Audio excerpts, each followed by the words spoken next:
In my previous video, I spoke on how birth rates are declining and the impact that will have on our world and the economy. One of the reasons that the birth rate is falling is because women are pursuing higher levels of education, which is pushing back the time they start families, if they even decide to start families at all. One of the many ways that we can postpone parenthood is by undertaking the surrogacy route.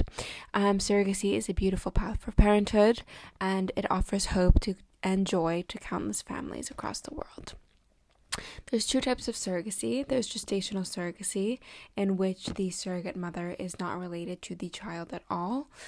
And then there's traditional surrogacy, in which the surrogate is the biological mother of the child. But for today, we're going to dive deep into the vital role of legislation in the world of surrogacy. Without proper regulations and legal framework, even the most well-intentioned surrogacy arrangements can lead to painful custody battles and plenty of uncertainties. My name is Nina, and here at Consumption IQ, we'll be discussing the importance of clear guidelines for surrogacy by comparing two surrogacy journeys and seeing what went wrong in each.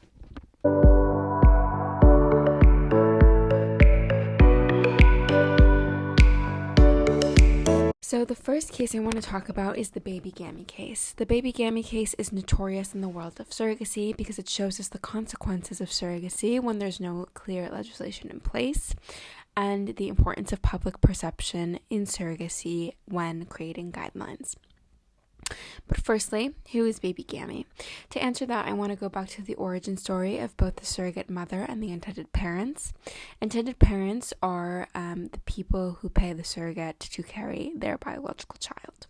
Okay, so in this case, their names are Wendy and David Farnell. They're from Australia, and they commissioned a Thai surrogate named Pataraman Chanbua. I hope I didn't butcher that too much, to carry their embryos. Pataraman was 20 years old at the time and worked as a food vendor. So prior to finding a surrogate, the couple had been trying IVF for 8 years before looking into surrogacy with donor eggs. It is not clear the exact reason why the couple landed on Thailand for surrogacy. However, in an article published by The Guardian, they reported that David chose Thailand because the people were kind and the hospitals were clean. Doesn't seem like a real reason to me, but whatever. So Pataraman, the surrogate mother, became pregnant with twins, one boy and one girl, after being implanted with multiple embryos. During the monitoring of this pregnancy, it was found that the boy had Down syndrome, and upon learning this, Pataraman alleges that David Farnell told her to abort the male child. Pataraman refused this because that would go against her Buddhist ideals, and later Pataraman gave birth to the twins. And the girl was collected by the Farnells, who was later named Pippa, but David and Wendy left Baby Gammy behind because he was disabled. That's what Pataraman alleges, at least. The Farnells claim that they only took the girl because Pataraman was threatening to keep both the children that she birthed, and since Farnells did not have much time left on their visa, they left Thailand with Pippa and were forced to leave Gammy behind.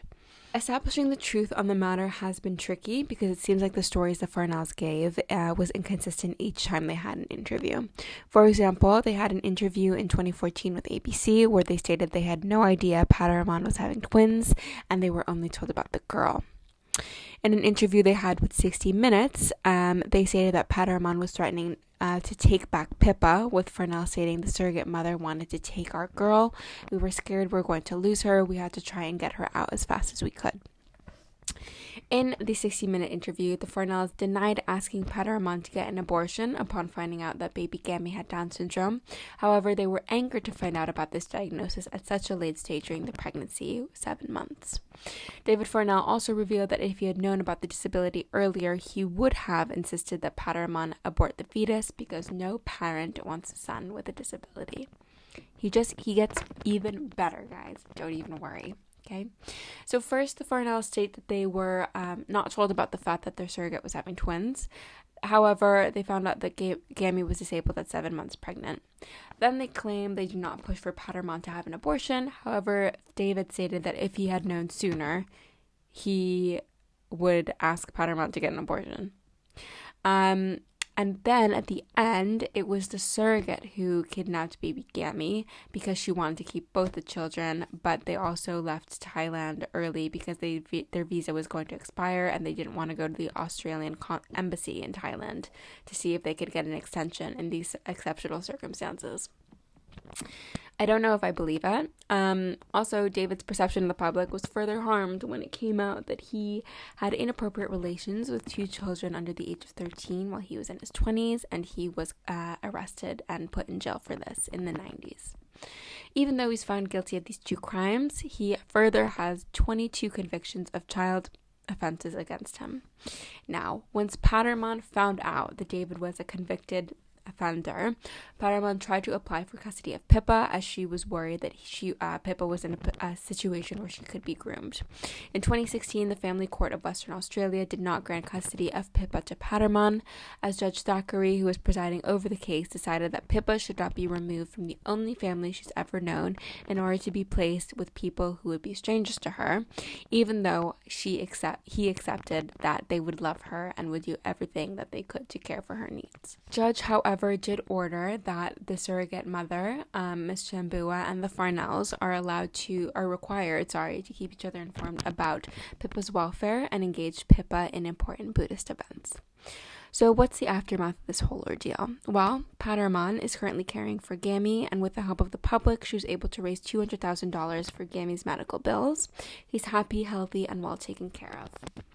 I want to mention that once Paterman realized the Farnells were unhappy that Gammy was disabled and they were going to abandon him, she stepped in immediately and took care of the child, which is deeply admirable and commendable, considering she has no biological relation to that child whatsoever.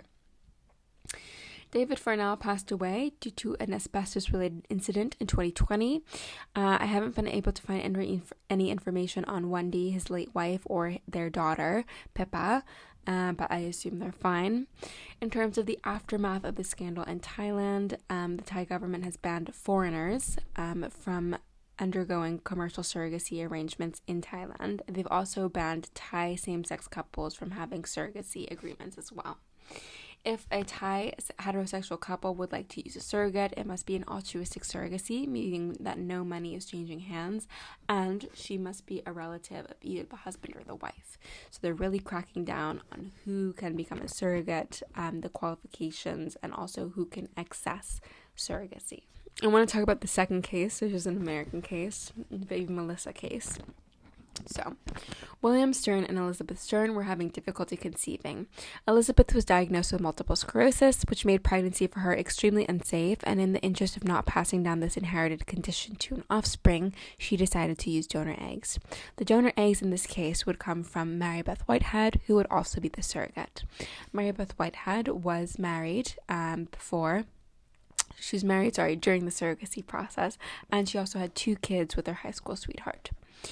Mary Beth signed the surrogacy contract with the Sterns, in which, upon completing the pregnancy, she was to surrender the infant she gave birth to restrain any interference with custody of the child, to terminate her parental rights, and finally, to allow for Mrs. Stern, the intended mother, to adopt the child.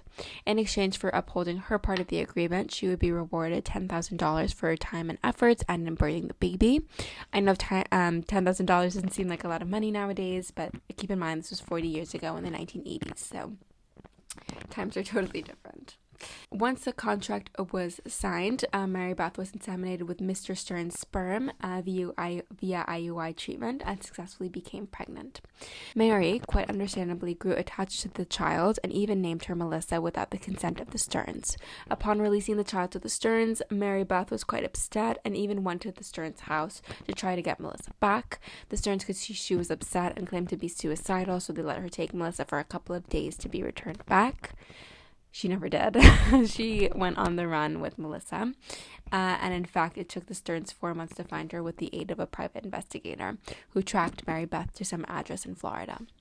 I should add that while Mary Beth was on the run from the Sterns, they did manage to get a hold of her over the phone, and that phone call was recorded and used as evidence in court as Mary Beth threatened to kill Melissa, the baby, stating, "I gave her life, I can take her life away, and forget it, Bill," referring to Mr. Stern. "I'll tell you right now, I'd rather see me and her dead before you get her." When she was found, the Stearns sued her for violating the surrogacy agreement. At this point in time, New Jersey didn't have any clear regulation, guidelines, or law surrounding surrogacy. Therefore, it's up to the Superior Court to set a new precedent in how surrogacy arrangements should be treated. In the case of baby Melissa, primary custody was granted to Mr. Stern, the biological father and also the intended parent, and Mary Beth, the biological mother and surrogate, had visitation rights.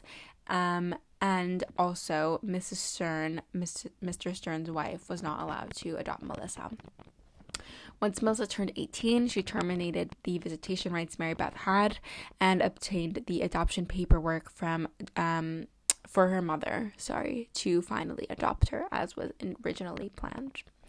Another update on Melissa, she obtained her bachelor's in religion from George Washington University and went off to King's College London, where she wrote her dissertation entitled Reviving Solomon, Modern-Day Questions Regarding the Long-Term Implications for the Children of Surrogacy Arrangements.